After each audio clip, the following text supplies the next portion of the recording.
காமராஜர் மதுரையில பேசுறாரு, பொதுக்கூட்டத்தில் சொல்றாரு, இந்தா என்னையே பாராட்டாதன்னு, நான் கல்யாணம் பண்ணல, புள்ள ஊட்டி இல்ல, இந்த கக்கனை பாரு, போலீஸ் மந்திரியா இருக்காப்புல, தாழ்த்தப்பட்ட குடும்பத்தில் பிறந்த புள்ள, அதுக்கு பொண்டாட்டி பிள்ளை எல்லாம் இருக்கு, ஏதாவது ஒரு தப்பு பண்ணிருக்காரா? என்ன பாராட்டு? கக்கனை பாராட்டு. குடும்பஸ்தனா இருந்துட்டு நேர்மையா இருக்கிறான், அவனை பாராட்டு. என்ன பாரா? தன் மேடையிலே தன்னுக்கு கீழே இருக்கிற ஒருத்தனை பாராட்டுன்னு சொல்ற பெருந்தன்மை வராதியா? கூட இருக்கணும் பாராட்டா கட்சி விட்டு வெளியேற்றிடுவாங்க, பெரிய சங்கடமாயிரும். என்ன நான் சொல்றது புரியும் நினைக்கிறேன், உங்களுக்கு புரியாமலா இருக்கும். கக்கனை பாராட்டு. காமராஜர் நேர்மையானவங்க நீங்க எப்படி பார்க்கணும் தெரியுமா? அவர்கிட்ட மந்திரியா இருந்தவங்களை வச்சு. கக்கன் ராஜாஜி அரசினர் மருத்துவமனையில் தரையில கிடந்தார்.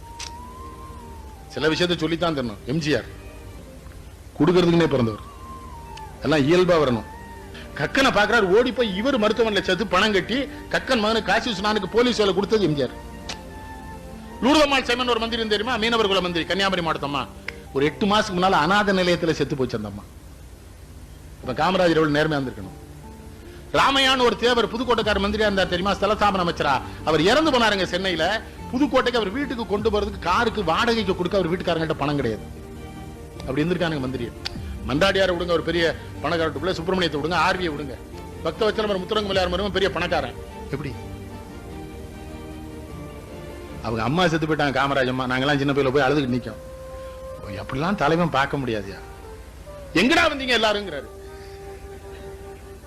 அம்மா அவ கிளவி செத்துட்டானே, லூசு போயிலுங்க, எவன்டா சோறு போடுறது உங்களுக்குங்கிறாரு. 3வது வீட்டுல மச்சினை செத்தாலே போஸ்ட் அடிக்கணுங்கிறான் தலைவன்லாம்.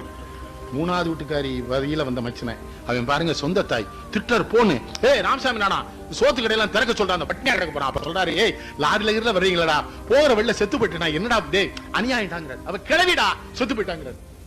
நான் இன்னைக்கு சாயங்காலம் போயிருவேன்டா, ஏன்டா வந்தீங்க? என்ன தலைவர்? தலைவர் வப்பாட்டி செத்ததுக்கே கூட்டத்தை லாரில கூட்டு வரானே.